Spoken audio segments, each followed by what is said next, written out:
Good morning, everybody. Today is Wednesday, October 19th. I'm Amanda. This is live Q&A. It's our 11 a.m. Central Time session. And we're taking a little field trip today. We're going outside of the box. I'm going to take you guys on a little field trip to my local multiple listing service. Now, when you get your license in your state, your MLS is going to look different from my MLS because I'm here in Montgomery, Alabama, as you guys know. So of course, my system is going to look different from your system, okay? So when I log into my multiple listing service, I actually have a lot of different programs available to us. They've taken our different programs we have available and they've put them into one interface for us, like your student dashboard. This is kind of like our realtor dashboard. And we have a lot of different tools at our disposal. Matrix. This is our MLS right here. It's called Matrix because Matrix is the company that develops it and does the upkeep. It's like the hosting company for our MLS. We have something called Realist. We have something called RPR. Supra is for our electronic e-keys. And then they also have useful links down here as well. So we're going to go into the Matrix, the Matrix, right? I think it's funny. It's called the Matrix. We're going into the Matrix. All right.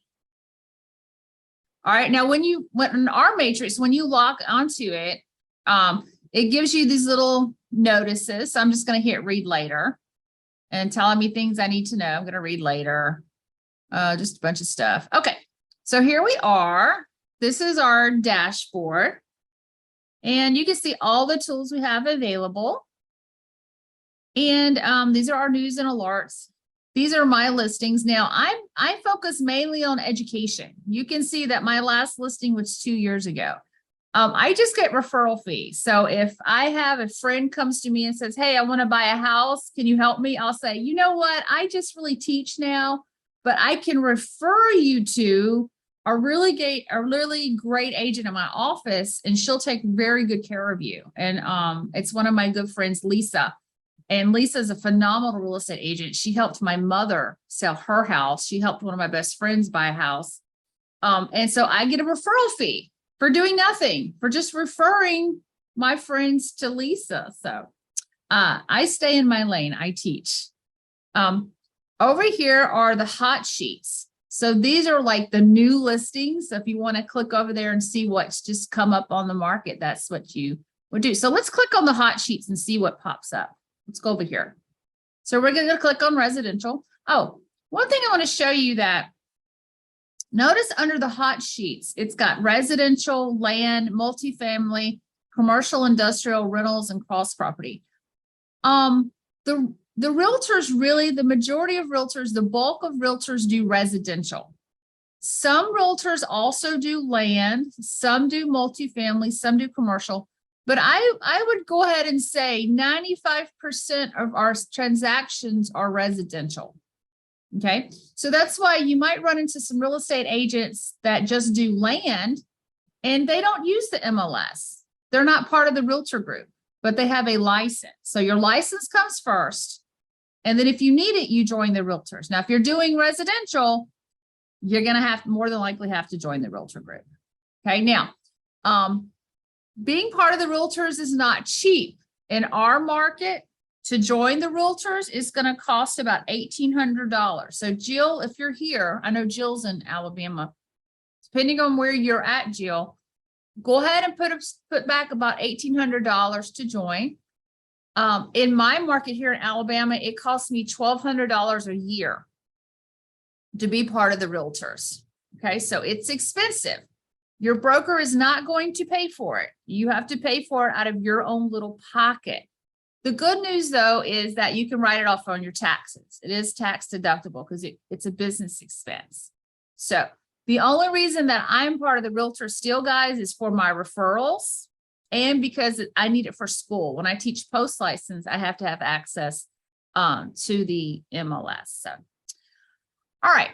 So let's click on the hot sheets and see what's being listed. What's going on? Let's click on this. All right. You'll see all of these listings just came up. And these are called single line listings. And new listing, and then the MLS number. Every MLS listing has its own MLS number. ST is status, so these are all A's, so these are active. Oh, but look down here, this one just switched to pending. Pending means we went under contract. Okay, we're under contract. Property type, PR is property type. That's single family. Okay. Shanika says, what about the C? That's contingent. That's contingent, Shanika. So listings start as active. And then the next phase is contingent. Contingent means we're under contract, but we've got some contingencies in the contract to be met. Mostly the inspection contingency and then the financial or the appraisal contingency. So those are like hurdles in the contract. And once we jump over those hurdles, we meet those deadlines, those milestones, then the status of the contract will change to pending. Pending means we're pending to close. So we're just kind of dotting our I's and crossing our T's. And then after pending will be sold. So it's A, active, C is contingent, P is pending, and S is sold. Okay? That's what that means. So you can go in there and you can take a look at that. Okay? Very good. Okay. So area. The MLS is broken down into areas, different areas of town. So if you have a client, you're welcome, Shanika. So if you have a client that's looking for property in a certain area of town or areas, you can type in the number and it will search that particular area. So it's not shooting such a wide net everywhere. Address, beds, bath, square foot total, current price, and then DOM is days on the market. How long has that house been on the market? This is the hot sheets. So these are obviously the brand new listings. These are only, some of these have been on the market 1 day, and one of them is actually new. So it was posted today. So pretty neat little thing. So if you are just keeping an eyeball on the market and you're trying to find a property, you just look at the hot sheets every day. Okay. Take a look at, let's look at hit the next. Let's see the next. So you can see they get older as you go through. All right. Pretty cool business here.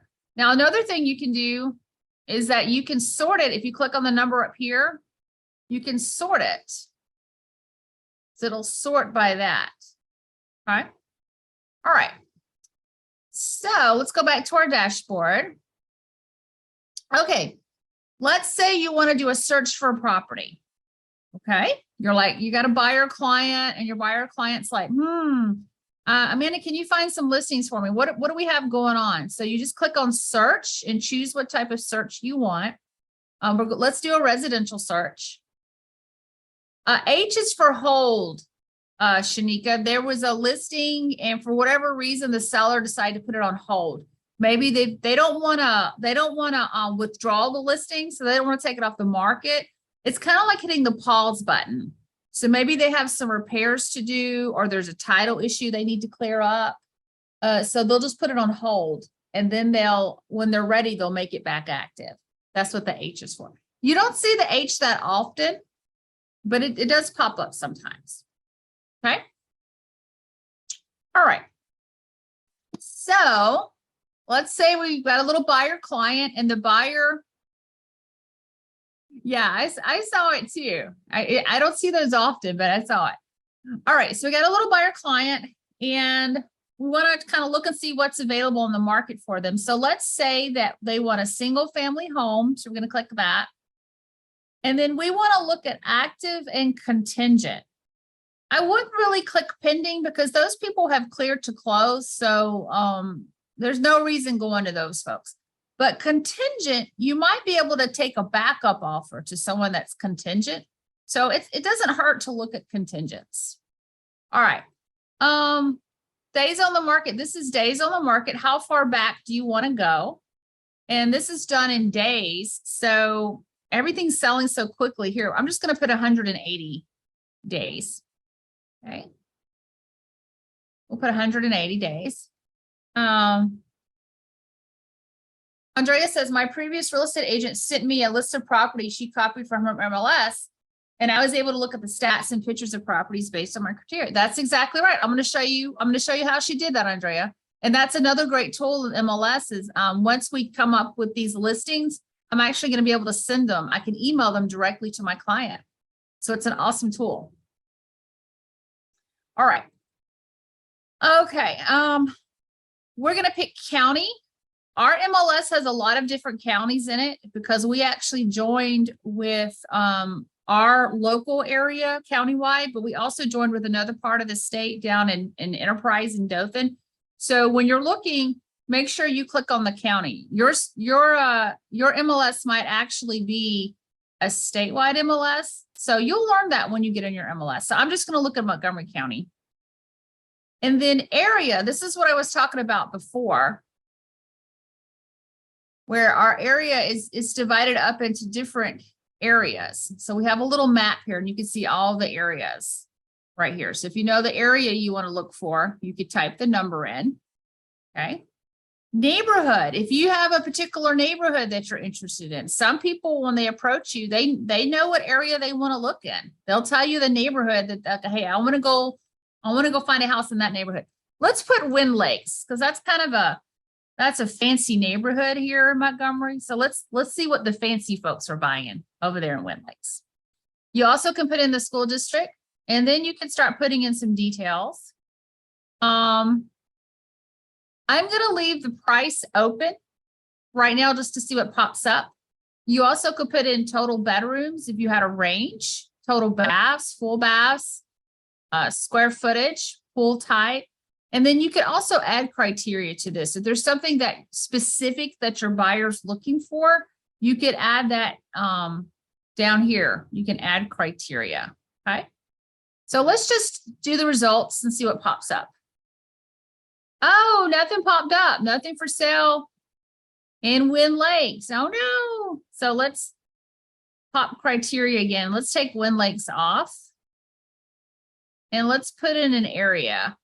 Let's do Montgomery, East Montgomery and Southeast Montgomery. Let's see what's going over there, those neighborhoods. And as you get familiar with your area, you'll know what those different areas are. Okay, let's try it again. Let's see if anything pops up. Oh, nothing for sale. See, everything is just, there's nothing for sale lately. Let me take the numbers off. And let me just take the areas off. Let's see if anything's for sale in Montgomery. It's such a tight market right now. Let's see if anything else pops up. Oh, there we go. So 738. Okay. So now you can see we've listed all of these properties. And this is a really, really big criteria. So you can see it started with $15,000 and it's going to go up. So I'll tell you what, let's change the criteria again. Let's put in the price. So let's say from 100,000 to 200,000. Let's see what pops up now. There we go. A little bit more, 222. Okay. All right. So let's change the bedrooms. We can go to the criteria again. And let's say we want a 3-bedroom house with 2 baths. Put that in. Hit results. There we go. Okay. We're down to 143. So now you could go through here and see what we're looking at. And of course, if you're looking for a particular area, you can search for that particular area. All right. Now these are called single lines. Single lines right here. Okay. Now, you actually can look at each of these. Let's click on the MLS number, and that's going to take you to that MLS. Now you can see what the house actually looks like. And this is the agent full. So these are all the details of the listing. Here are the pictures. You can click through and look at the pictures of the house right there. Tells you the square footage. All those great details of the home, the neighborhood. There's the legal description. Okay. Now, these are the public remarks right here. So this is what the public would see. Your new home in historic Capitol Heights. This is the one for you. Roof is 1 year old. Convenient to downtown Montgomery, Interstate 65, shopping, military bases, colleges, and so much more. Property has original feel inside and out. Original feel inside and out means it hasn't been updated. That's a nice way of saying that. All right, hardwood flooring, privacy fence. Oh, it has granite countertops and tile. House comes with updated hall bathroom, spacious bedrooms, and central AC. Perfect rental property to generate income, as well as perfect for a first-time home buyer. I don't think I would put this in here, perfect for first-time home buyer, because that's describing the people, not the property. That's borderline. That could quickly turn into a fair housing violation. So never describe the people, describe the house. Okay. Home comes with 3 fireplaces, 1 in the living room and 2 guest bedrooms have them. The backyard is equipped with a brick BBQ pit for entertaining. Now, guys, do you see all these typos in this? Don't have those typos in your thing. All right. Down here is the information about the property. Over here, it's very important. There's a home warranty. There's a 210 home warranty. Now, this is really important. Acceptable terms. If we're working with our little buyer, this is the type of payment that our seller will take. Cash or conventional. So notice that our seller's like no VA, no FHA. No VA, no FHA. Andrea says $415 for taxes. Yes, property taxes in Alabama are extremely low. That's for the year, Andrea. That's for the year. Very low, very low. That's why we have a lot of investors come to our state. Okay. All right. Right here, these are agent remarks. So this is information that we need to tell other agents that we don't necessarily need to tell the public. She says, show and sell. Do not use showing time. Super lot box at the front door. Selling as is, where is. So selling as is, we're letting you know up front, we're not making any repairs.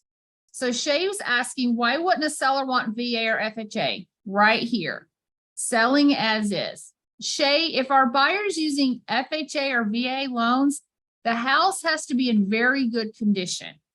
Very, very good condition. You can't use an FHA or a VA loan to buy a fixer-upper. So that's letting us know right there, our seller's not interested in making any repairs, and there may be some repairs that need to be made. If cash, you can buy anything you want with cash. Conventional, you can buy a little bit of a fixer-upper with conventional. Okay. Tracy B saying VA will go through a lot of hoops. Yeah.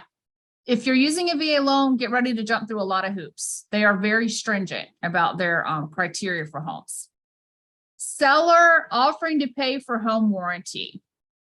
Okay. So this sounds a lot like a investment property. This might be, I think this is being sold by an investor. Is what it sounds like. Okay. Oh, this is what I wanted to show you guys. Look right here. Talking about our commission. Buyer's agent. If you bring a buyer agent, 3%. Dual agent, that means you're going to have both sides of the deal. That's the listing agent. If the listing agent brings the buyer, they're going to get 6%. So you're being told right there, this house was listed at 6%. Okay. There's the owner's name. And there's the information to call. See, this is an 800 number. So this is definitely looks like an investment home. Okay. Again, so let's say I wanted to send this to my client. I saw this and I said, this looks really good. I want to send this over to my client. All I have to do right here is email.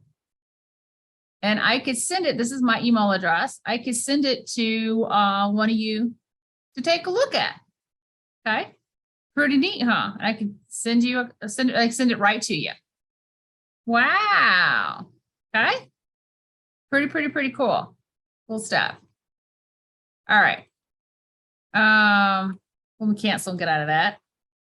Okay, now I just hit next, and it will just take me to the next listing.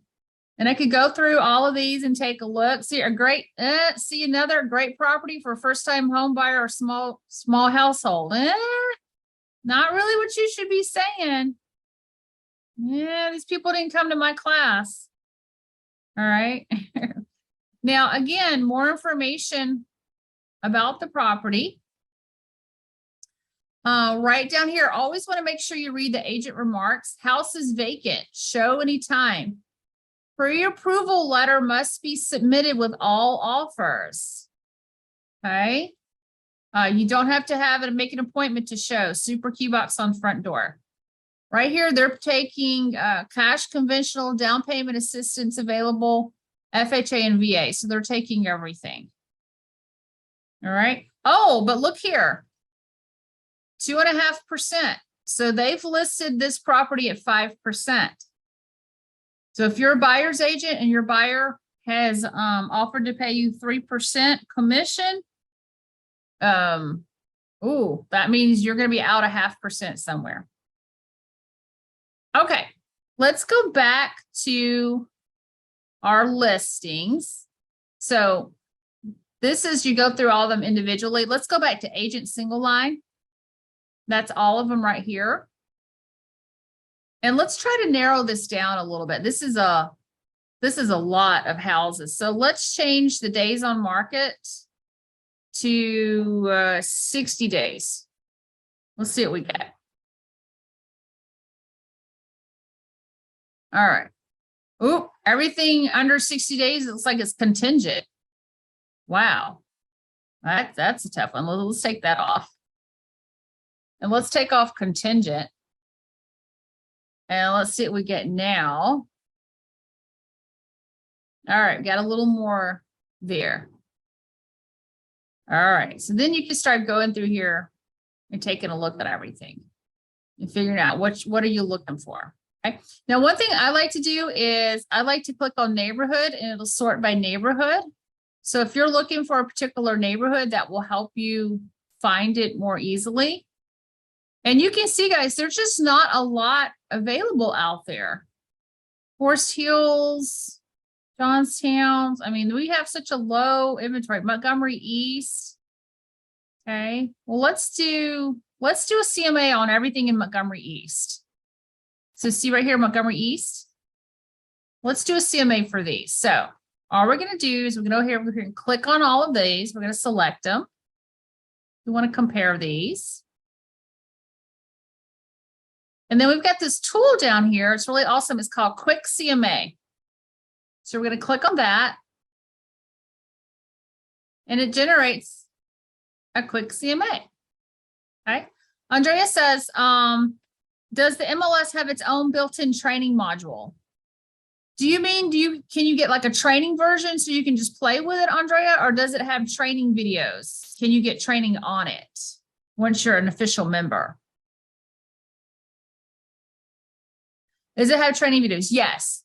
And your realtor board, they should offer a lot of training. There's a lot of training usually available with the MLS. Our realtor board offers a lot of classes on the MLS. They offer free classes all the time. Yeah. Okay. So this is the CMA. We just generated it. It generated it as a PDF. So if I had a client that wanted to buy a house in Montgomery East, from 3 bedrooms to 1 to 2 baths.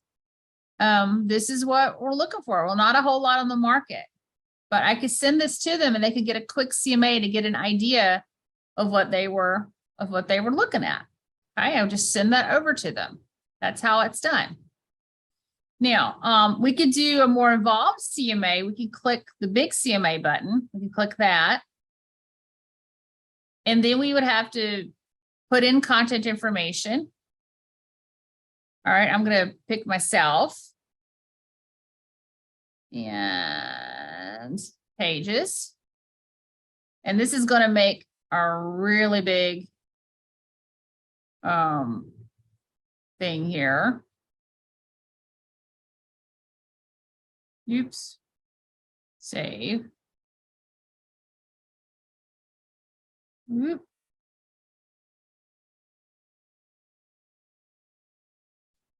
All right.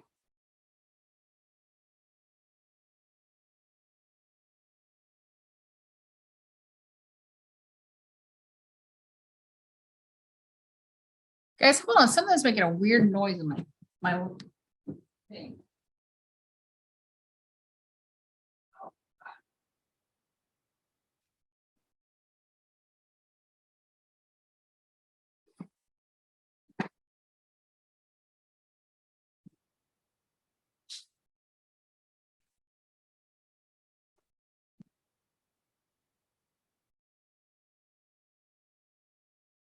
Sorry, guys, my ice maker was overflowing with water all of a sudden. All right. So again, we could go through all of these things and you can make a giant CMA. And it would be really huge. And you could send this over to your client if you wanted to. View CMA. So this is if we wanted to make a really big polished CMA with a lot of information in it. And this would be a great tool to use if you have a client that's not in the area and you really wanted to send something very, very detailed to them. You could do that as well. So the CMA, oh, here it comes. Woo, we got a big report now. Right here. And see, it just plugs in all your information. It looks so like polished, doesn't it? All right, all this information. So all of those properties we had clicked on, it's putting together all this information and it's just listing, it's comparing all of those houses individually. So it's a really great tool that you can send along to your clients. And then it goes in there and gives all this awesome information. So, and here it lists them all individually. That's pretty neat. Pretty neat stuff. Lots of things you guys can do with it. All right. Any questions about the matrix, the MLS? Any questions about it? No? It's one of those things that when you get your license, guys, when you first get your license, you're not going to be very busy. You're going to be learning things, but you might not have clients right away. So as soon as you can, get in there and start playing with your MLS and learn how to use it and go to those classes and get help. And just really learn what you can do on it. There's so many great tools in here that you can learn to use. And you're paying for it, so you might as well learn how to do it. Now, let's say that you get a listing, you're working with a seller. That's when you go to the input button, you click on that, and you can start adding your listing to the MLS. So again, it's a lot of great tools in here. You can also do forms. There's something called Instinet Forms. That's all your contracts. You can do your forms digitally in the matrix. So you can send contracts, listing contracts, buyer agency contracts, sales contracts. You can do all of that in the MLS. So it's all paperless. Okay, makes your life a whole lot easier. So there's so much to learn when you first get your license. So don't feel overwhelmed. Okay, don't feel like you got to learn everything in a day, because you know, I've had my license since 2014, and every time I log into the MLS, I'm always learning a new button, something new to click on. There's always some new bell and whistle to learn how to use. Okay, does that help you guys kind of envision what the MLS looks like now? Again, when you get your license, you guys aren't in my MLS, so yours will look different than mine. But I just wanted to take you guys on a little field trip today and show you what that looks like. Okay, so now you know when I say MLS, you know what I'm talking about. Okay, well, do you guys want to do, Malu, you're welcome. You're welcome, no problem, no problem. Shanika, you're welcome. You're welcome. And you're going to feel so good when you get access to MLS. You're going to feel like so accomplished, and you should feel that way because you guys are working really hard to get your license. That makes you feel good to have that.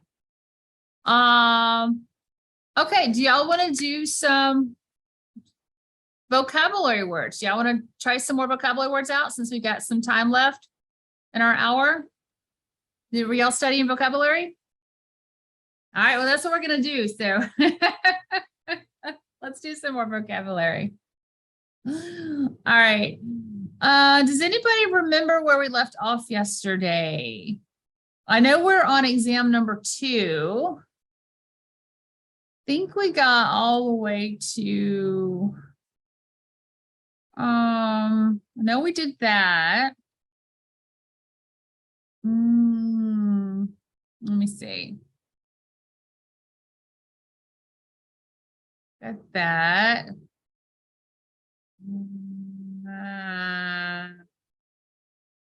Feel like I know we did that one. 30, Lou says 30 plus. Yeah. I feel like you're right, Lou. Joint tenancy.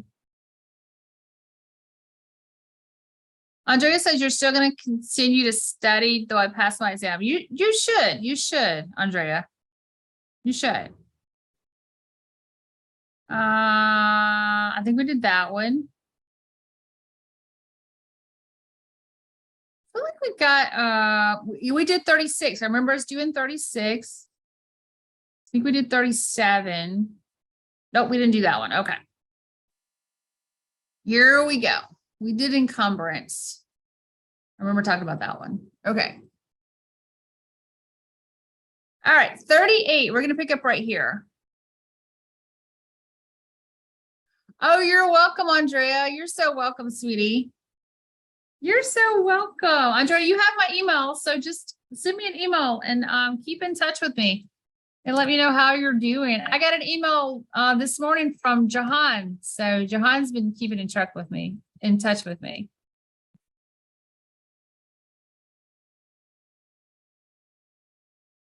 McKissick.com. You're welcome.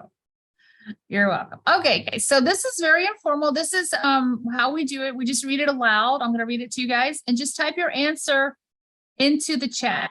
Type your answer into the chat. So, what is a judge's order to seize the property of the defendant in anticipation of a favorable ruling? Right, so someone's being sued. And sometimes when people are being sued, if it looks like they're about to lose and have to pay somebody some money, they'll start selling their assets or moving their assets so they can't be seized. And sometimes the judge will anticipate this and go, haha, I know what you're doing. And they'll order this thing called a C, writ of attachment, where the judge will actually seize their property in advance to prevent them from selling it off. Okay, that's writ of attachment, Number 39, what are items used for a particular purpose in a business, owned by the tenant and installed for the tenant's use? What do we call that? Oh, excuse me. Oh, what do we call those? Those are, very good, you guys. Those are trade fixtures. Now, when we say the word trade, we don't mean like a verb to exchange, not that kind of trade. We mean like a noun. We're talking about a skilled job, like being a barber or a mechanic, an electrician, a plumber. Those are the trades. And so those businesses have fixtures that are just for their usage in their business. So like a barber would have the barbershop chairs. A cosmetologist would have like the hair washing sinks that are attached to the walls, those type things. And I would love to have one of those hair washing sinks in my house. Oh my gosh, that would be awesome. I just have to find somebody to actually wash my hair with it though. To wash my own hair with it. All right. Which of the following is not an example of a fixture in a residential property? Which of the following is not an example of a fixture in a residential property?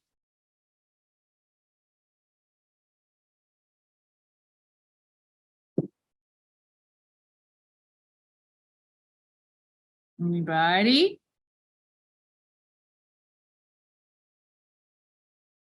Okay, remember the definition of a fixture: nailed, glued, or screwed and if removed, would render the item inoperable. Which one of these things could we remove from the house and it wouldn't be a problem?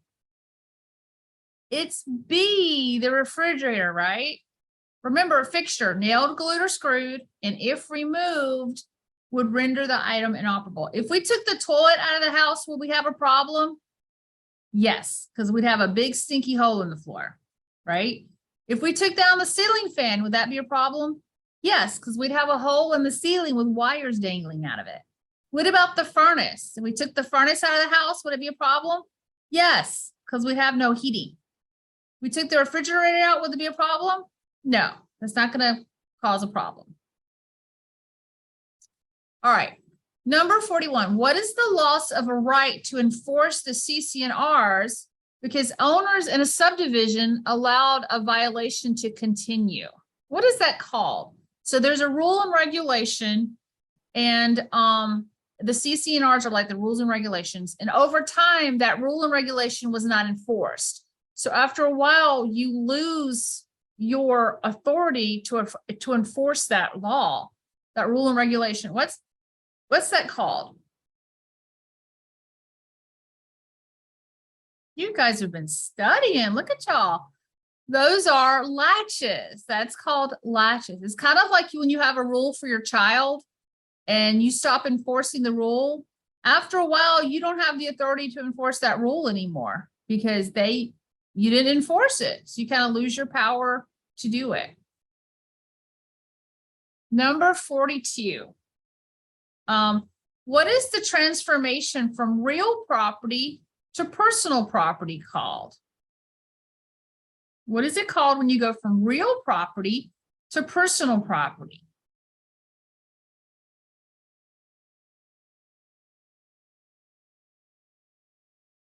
That is called severance. Severance. Because think of it, you're severing it from the land. So let's say, for example, in your yard, you have a pine tree. I've got a lot of pine trees in my yard. All right. While this pine tree is in your yard, you guys, is the pine tree personal property or real property? While the pine tree is in your yard, is it personal property or real property? If you sell the house, are you going to take the tree with you? No, you're going to leave the tree in the yard, right? It's real property. All right. Real property. Okay. But if you went out there and you cut the tree down, and then you cut the tree, you cut it down, and then you cut it up into little pieces of firewood that are now movable, and you can move it around, you've severed it from the land. When you cut it up into firewood, is the firewood now real property or personal property? Now it's become personal property, right? Now it's movable. All right, personal property. Very good. So that is severance. Remember it this way. You've severed that pine tree from the ground. You've severed it. You've cut it down and you've chopped it up. Okay. Shanika says, what if it was an apple tree? Well, if you cut down the whole tree, Shanika, it would be severance. But if you're just picking the apples, that's not the same thing. If you're just picking the fruit, you're just picking fruit, right? It's only when you sever it, when you chop it down, is that severance. Otherwise, you're just picking fruit. But you would still leave that apple tree on the land when you sell it, when you sell the house. Okay. Kelly says, funny side note, my 3-year-old just looked at the screen and said, ooh, Christmas tree. Okay, hold on. Let's make it look like a real Christmas tree. There we go. Now it looks like a Christmas tree. Oh, hold on. There we go. Too funny, Kelly. That's too funny. Merry Christmas, everybody. Christmas is coming. It's around the corner. Hallmark's starting their Christmas movies pretty soon. Get ready. I used to make fun of people that watched Hallmark Christmas movies until I watched one time, and now I'm hooked. Like, I love Hallmark Christmas movies. All right. Tracy says it's too early. I'm not ready. Yeah, I wish they wouldn't start the movies till Thanksgiving, to be honest with you. It is a little early. Just wait till Thanksgiving. Kelly, where are you at? You said it snowed. So where are you at? Western Pennsylvania. Oh, yeah. It's getting cold up there. Yeah, you're right. Once you watch one, you never go back. Paul says, I have a neighbor who has never taken down their tree. They just close the blinds. Oh my gosh. That's too funny. All right, number 43. What is a physical thing, that should say physical thing, that is crossing over a property line of another without permission? So what do we call that? A physical thing crossing the property line without permission. That is called an encroachment. An encroachment. Very good. Let me fix my typo here. There we go. And that's an encroachment. 44. What is the primary federal law with the aim to restore and maintain the nation's waters by preventing pollution? What is that called?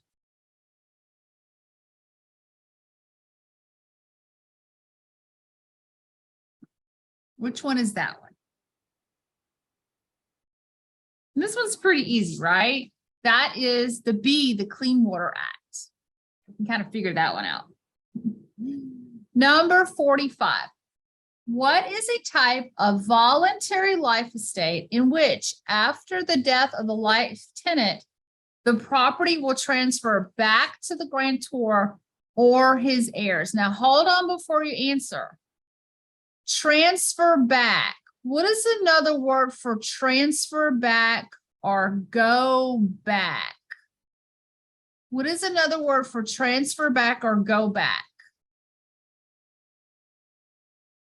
Another word for go back is revert. Revert. When something reverts, it goes back. So our answer is, we're looking for an estate that's going to go back. It's going to revert back to the original grantor or his heirs, back to the original family. That would be A life estate in reversion. I got to send that to the back. Talking about going back here. Hold on. A little PowerPoint magic. There we go. Sorry about that. A little rectangle was in the front. It should have been in the back. Okay. Revert. So that's what a life estate in reversion. The original grantor had it. Let's say I have a life. I'm going to give a life estate to Tracy. I'm going to use Tracy because she's got her camera on. Okay. She's my wing lady. All right. So Tracy, I'm going to give you an estate while you're alive. Now, the thing though, Tracy, is after you die, you can live there for as long as you're alive. But when you die, I want the estate to either go back to me or to my son. Okay. So while you're alive, Tracy, you're free to use the house, the estate, however you want to use it. But Tracy, listen, you can't put it in your will. So you can't give it to your heirs because it's going to come back to me and my family after you die. That's the whole point of the life estate. And also, Tracy, you can't sell it. You can't sell it either because it's going to come back to me or my heirs. It's going to revert back to me. Okay, that's life estate and reversion. Life estate and reversion. All right, now these, you have to go to a lawyer to set these things up. You don't just go on the legal Zoom and say, I want to set up a life estate. These things are planned out. Okay, now let's say that I wanted to give an estate to Tracy. But this time after Tracy dies, I want the estate to go to Paul. Paul's always in these sessions too. So this time I'm going to set up a life estate, but instead of it reverting back to me, this time Paul is going to get the remainder of the estate. So originally it'll go to Tracy. And when when Tracy dies, Paul will get the remainder of the estate. Okay, so life estate and reversion, it goes back to the family members, either the original grantor, the original owner, or the family. Life estate and remainder works the same way, but instead of it going to your family, it goes to non-family. We'll just call them non-family, friends, non-family. All right, because think of it as they're getting the remainder of the estate, what's left over. And Paul would be called the remainder man. The remainder man. Okay. Those are voluntary life estates. Voluntary life estates. All right. Little mini life estate session for you guys. Good job, guys. Okay. Number 46, if a landowner wished to sell the natural gas deposits found on his property, but still keep possession of the house, what right should he consider selling?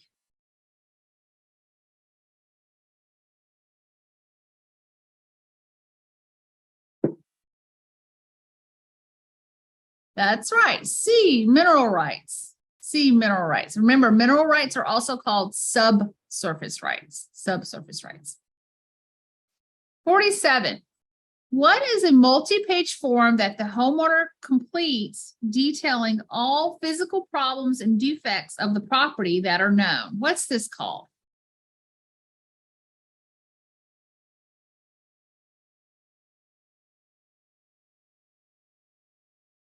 Oh, excuse me.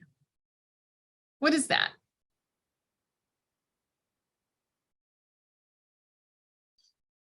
That is, oh, sorry, it's D. Gotta fix my little animation there. That needs to go to the back. There we go. Sorry about that. That's the seller property condition disclosure form. Seller property condition disclosure form. Okay. That's the seller's opportunity to become clean about anything they know about the property that's physically wrong with it. Now, the problem with that, though, guys, is we can't depend on the seller to tell the truth, the whole truth and nothing but the truth. We cannot depend on them. 48. Naturally growing or planted trees, shrubs, and grasses are considered what type of property? We just talked about this one, right? These are real property. Real property. Real property. Very good. Real property. Number 49. What federal act was passed in 1980 to ensure that the parties responsible for polluting a site would be held responsible for its cleanup? Which one is this?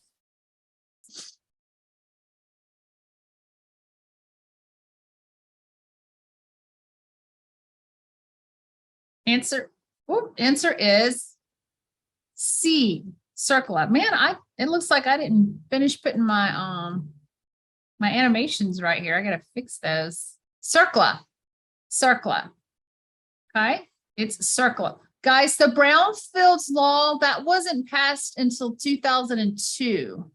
Okay, CERCLA was passed in 1980. Okay, the CERCLA was passed to punish big companies for polluting the environment. The Brownfields law was passed to protect small business owners. Was passed to protect them if they wanted to buy those brownfields areas. Okay. All right.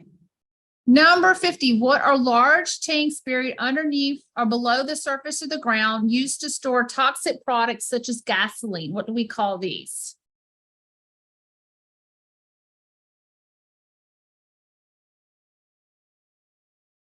Oh, excuse me. Sorry. Oh, I gotta stretch. Those are A, underground storage tanks. Very good, you guys. Awesome. Well, it's 12:01 and we are done. So when we come back at 1 o'clock, so we're going to come back in 1 hour, 1 o'clock Central Time. We are going to talk about your state exam. So I'm going to give you guys a little bit more details about taking your state licensing exam. And then we're going to do some more vocab quiz if we've got time.